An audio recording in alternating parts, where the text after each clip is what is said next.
Sahyadri digital, आवाज सामान्य जनतेचा।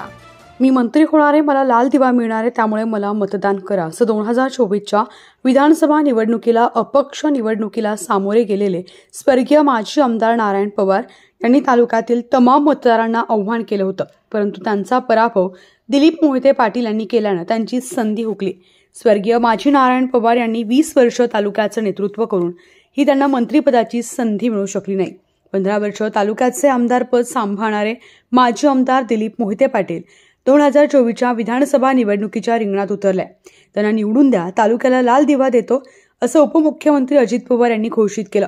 परंतु त्यांचा पराभव माजी जिल्हा परिषद सदस्य असलेल्या बाबाजी काळे यांनी केल्यानं पुन्हा एकदा तालुक्याचं लाल दिव्याचं स्वप्न साकार होऊ शकलं नाही।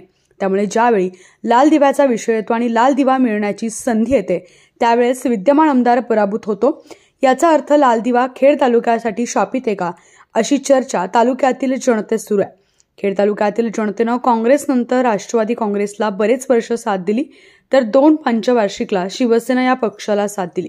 स्वर्गीय माजी आमदार नारायण पवार हे राष्ट्रवादी काँग्रेस नेते शरद पवार यांचे समर्थक होते, परंतु त्यांना 2004ला विधानसभेला पक्षाची उमेदवारी मिळाली नाही। त्यावेळी त्यांनी अपक्ष निवडणूक लढवत मला मंत्रिपद मिळणार आहे, मला निवडून द्या असं आव्हान केलं। परंतु राष्ट्रवादी काँग्रेस पक्षाकडून उमेदवारी मिळालेल्या दिलीप मोहिते पाटील यांनी त्यांचा पराभव केला आणि तालुक्याची लाल दिव्याची संधी हुकली। सलग 10 वर्ष आमदारपदी राहिलेल्या मोहिते पाटील यांचा विजय वारू शिवसेनेचे स्वर्गीय माजी आमदार सुरेशभाऊ गोरे यांनी रोखला। मात्र 2019ला सुरेशभाऊ गोरे, अतुल देशमुख आणि दिलीप मोहिते पाटील यांच्यात तिरंगी लढत झाली। यात पुन्हा दिलीप मोहिते पाटील यांनी विजयश्री खेचून आणली।